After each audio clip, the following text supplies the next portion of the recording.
All right. How you doing, gentlemen? Good, Yeah, mate. good. We're doing great, Matt. We're doing great. How are you Well, doing yourself? I'm all right. I apologize. I'm calling you from the car because I'm actually on my way to rehearsal.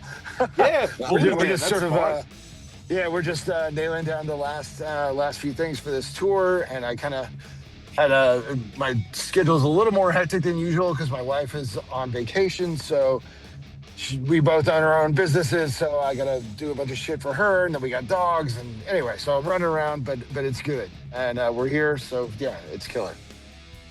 No, Nice. awesome, man. We're with you 100% of the way, and we totally feel you, man. Hectic life, happy wife, happy life. That's it sticks around because it's true.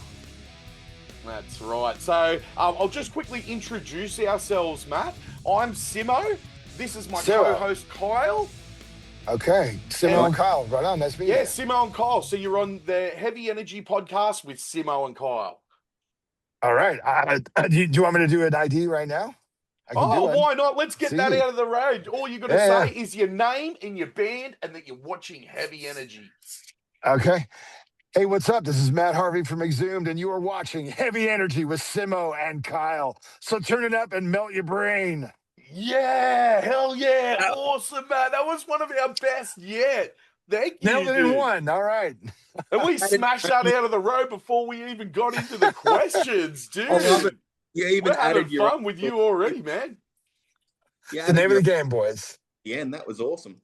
Hell yeah. You know what? I'll just quickly bring this up about Exhumed. I've always found you guys as extreme and gory as yous are so fun.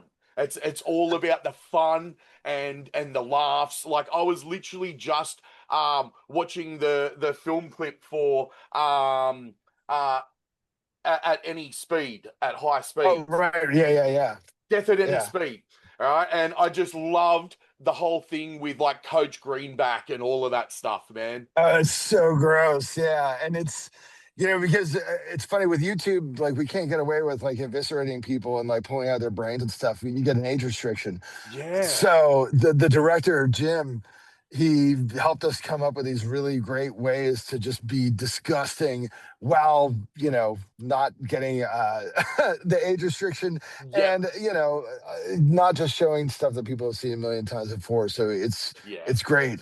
I mean, I don't know, like Evil Dead 2 and Brain Dead and Reanimator, all my favorite horror movies always have a little bit of a sense of humor to them. And we do this for fun, man. It's like That's if it. we didn't enjoy doing this, we wouldn't be doing it because it's not like we don't get paid, but we don't get paid enough to not have fun. That's Yeah, exactly right, man. I totally agree. that's definitely. Oh yeah. So I just wanted to bring up the fact that you guys are about to tear up the asphalt of Australia through New Zealand, and you guys have got this brand new album, Red Asphalt, based off the horrors of the road, man. Yeah, I mean, the road is where we spend an inordinate amount of time. I mean, most of touring is getting from whatever show you just played to whatever show you're going to play next. I mean, that's like half your fucking day. Yeah, So man. it just seemed natural to talk about all the fucking, crazy car accidents and maniac hitchhikers and, Yeah. zombie biker gangs out there in all And the all our favorite shovelheads. movies. And yeah. It's Yep. great, man. It was as soon as we kind of hit upon it, we had so many ideas for songs. It was crazy. So Yeah, awesome.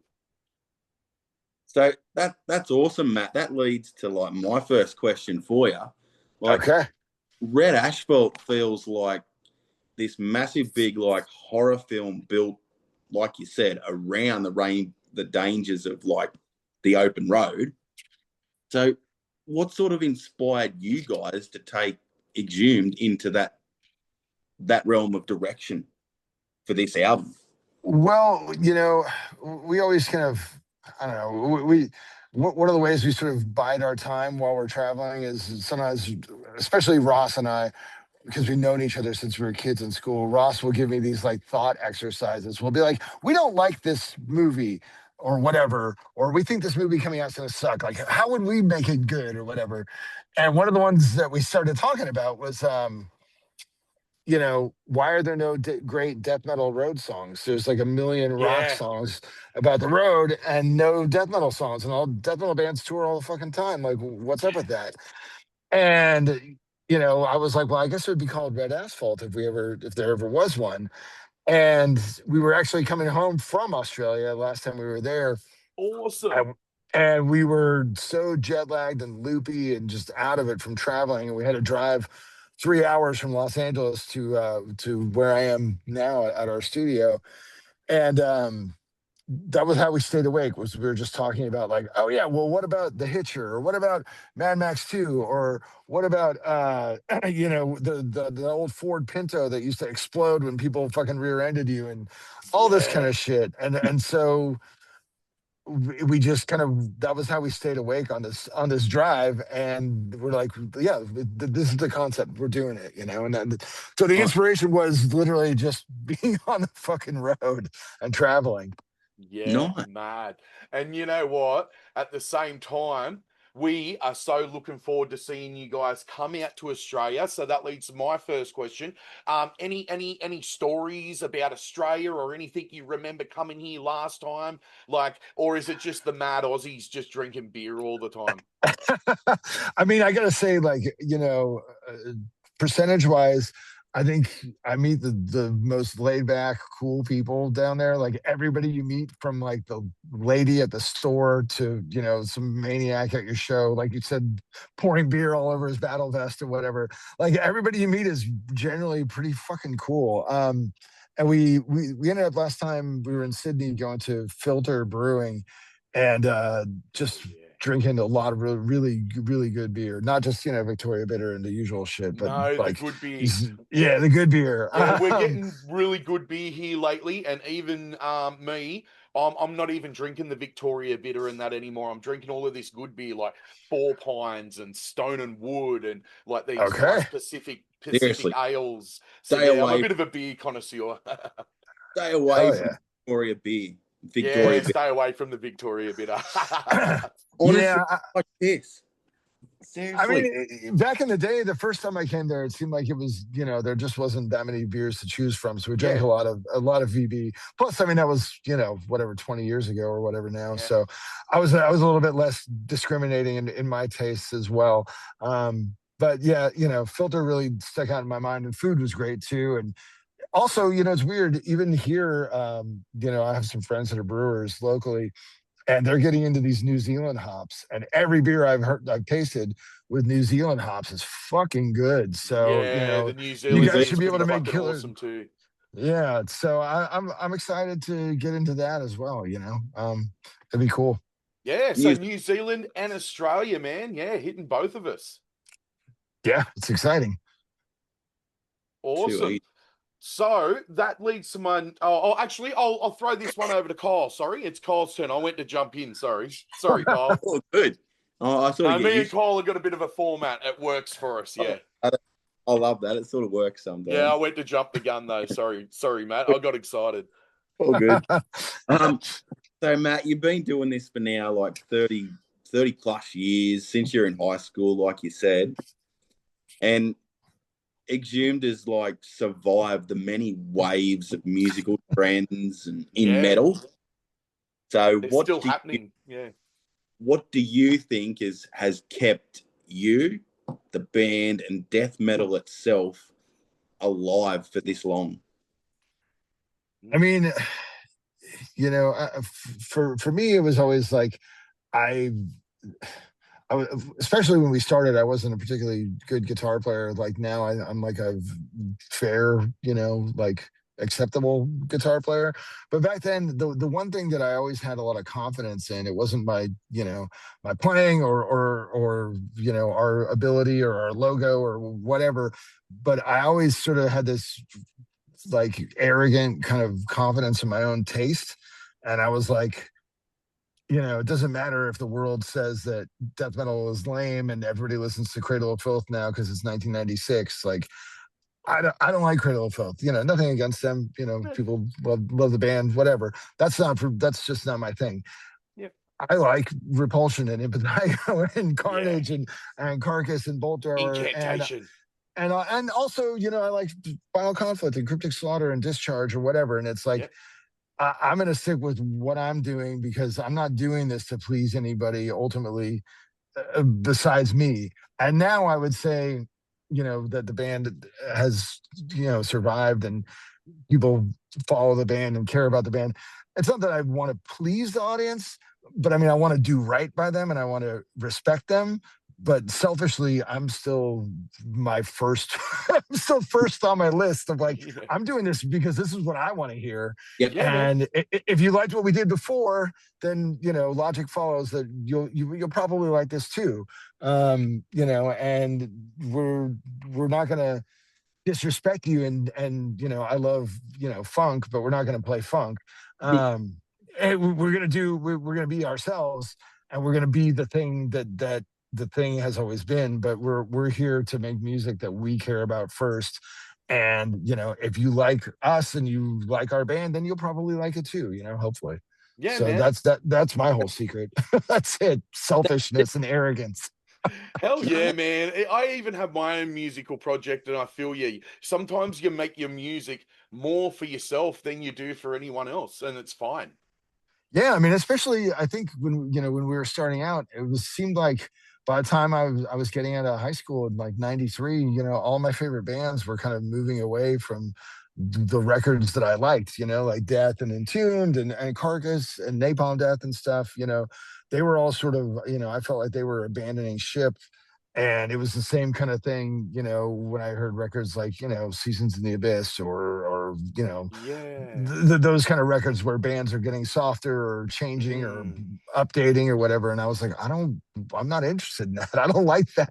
I wanted, I want something brutal. And, so that's kind of, that I was like, well, fine, if Death and Carcass and these guys don't want to play like this anymore, I do, and I'll keep doing Yeah. it and whatever. I don't need them. And you guys just kept bringing the pain, like really. So that actually leads me to my next question, which it really gets into my favorite thing about you guys is the sense of groove. Like other death metal bands, I'm not naming any bands, but you guys, I just find you have like a real sense of groove, and that's actually what actually glues me to the headphones with you guys a little Cool. bit more. Things can still get chaotic, but yous have got that sense of groove there. Where do you find that groove?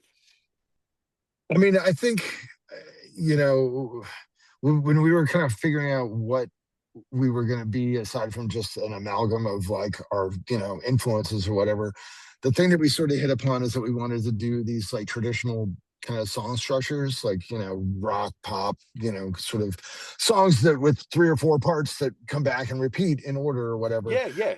And that sort of lends itself to not having a million time changes and a million tempo changes and stuff.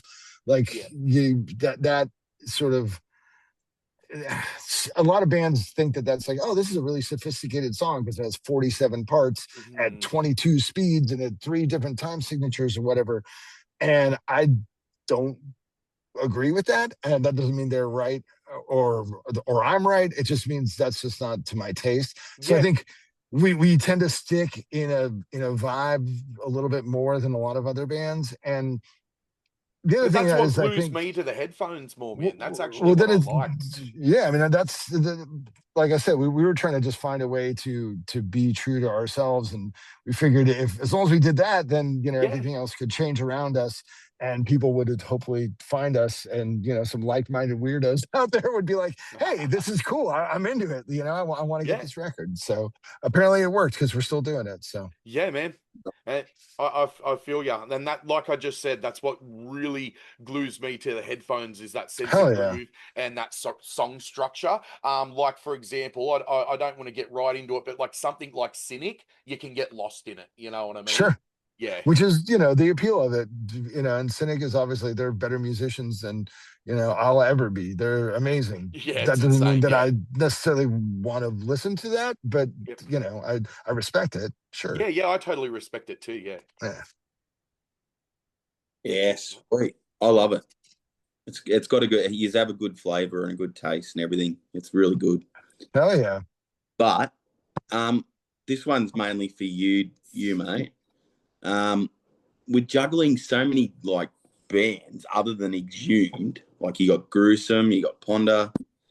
How yeah. have you been able to keep Exhumed evolving creatively while also still in those other projects? And do you ever feel like, oh, I think this is a bit too much, or maybe they've got too many projects going, or something? You sound like my wife. I say that in the nicest possible way because my life is the exact same thing, and it's like, right. No, I'm awesome. I'm great at this. I think the thing is that every band sort of serves a different purpose and scratches a different itch. And, you know, my thing is what I didn't want to do once I started getting interested in, you know, I don't know, just doing more different things and feeling like I could do them in a way that was, you know, presentable or whatever. What I didn't want to do is then try to shoehorn them all into one band because I don't know. I have a hard time thinking like that. I'm like, unless, you know, you do one, your first record is one thing, your second record is a different thing, your third record, whatever. It's like, once you have a few albums out and you've kind of been like, this is what we're doing, it feels disrespectful to the audience and to, you know, the things that you've made. Cause once they're out there in the world, they're not really just yours, you know? Yeah. It's like some guy out there who I think is a dick loves one of my records, you know, he likes it, you know, whatever. It doesn't matter if I think he's an idiot or whatever. It's like the record's partially his, you know. Yeah. So you can't just do like a Cold Lake or, you know, a Morbid Angel I or whatever, you know. And some of the things that I'm interested in doing musically would feel like that, you know, if they were to be all under one project, you know. So, and plus it's also a fun way to just get out and play with different people. And, you know, I like playing with different people because I feel like I learn from everybody, you know. Sometimes you learn, you know, what to do. Sometimes you learn what not to do, you know, but it's helpful. And the other thing is too, it's just like, you know, none of these bands are making money hand over fist. So playing in multiple bands allows me the freedom to not, you know, go work in a factory, not go work in a warehouse, not go work in a store or whatever. And that freedom then in turn allows you to do more music, which allows you to do more projects and so on and so forth. So it's, you know, it makes sense. And to my mind. And I think it lends to your longevity as well in the death metal world, dude. Like you've been around for 30 years doing this stuff, man. Yeah, it's like you come back, you know, like you drop a record with a band and then, you know, you do some tours and you do some shows and then you come back to the other band and it feels fresher and newer. You know what I mean? Yeah. It's like, you know, I don't know. It's like being in an open marriage or something, I guess. I don't know. Yeah. Hell yeah, man. So, one of my last questions was just going to be, how do you get into mixing all of that horror and gore with your music? Because I know live you guys do some awesome theatric stuff too, and that must be fun as hell to do on stage, dude.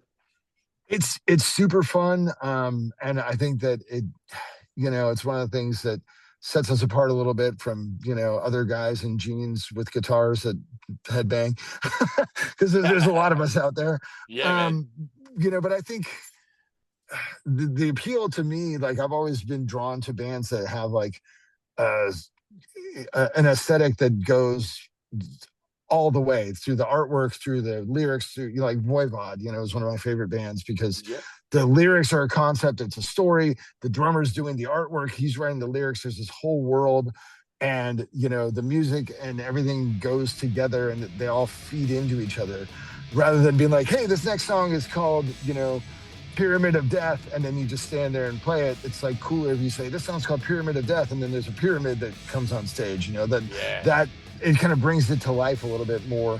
And we're very lucky that we have a buddy down there that helps us out with the theatrics. He did such a great job last time. I don't know if I feel like I should keep his identity a secret just to, protect him from litigation. Yeah, that's fine, man. Yeah. But he's a wonderful guy, and yeah, the awesome. gags that he comes up with are great. We have a guy here that does our production, and it's something fun, and it keeps us on our toes as well. Oh yeah, man. Awesome. I love that answer. Cheers heaps, Matt. That gave me Fuck everything yeah, I man. wanted to know about the Gore, the Kings of Gore medal, So thanks heaps for your time though, Matt. So I just quickly want to plug the tour that you guys are hitting the shores with also supports of Ashen and Anoxia. And you're also playing with Origin at the Death Fest. We also talked to Jason Kaiser the other week. So oh yeah, he's great, man. I love Jason. Yeah, great, Jason's great dude. awesome. He Yeah. even said how much he was looking forward to playing with you guys. So that was his big excitement. So yeah, you guys are hitting the Auckland whammy on the 27th of the 5th. Wellington Valhalla on the 28th of the 5th. They're hitting Perth on the 31st of the 5th at Rosemount Hotel. Then straight to Adelaide on the 3rd of the 6th at Ed Castle. And then we've got Brisbane on the 4th of the 6th at the Crowbar. And then we've also got Frankston on the 5th of the 6th at the Single Bird Studios. And then finally, we've got the 6th of the 6th, Melbourne Stay Gold. And then Sydney Crowbar on the 7th of the 6th. And Canberra, the Baso on the 8th of the 6th. What a leg, man. That's giant. Use we're covering a lot of territory, and hopefully we're covering a lot of people in blood. So yeah, come on out, man. It's gonna be a raging. All right, well, we're gonna wrap it up for the day, Matt. Thank you so much for your time, and I just want to tell everyone to check out Red Asphalt as soon as they can, because I did, and I was just like, yep, I am going to get myself a vinyl of that one soon. So yeah, I can't even wait to order my vinyl. So yeah, awesome. Cheers heaps, Matt. Cheers, boys. We'll see you in a couple weeks. Thanks, man. All right, we will see you at Sydney Crowbar. Awesome. Hell Cheers yeah. heaps, man. All right, boys. Take care. Stay metal, dude.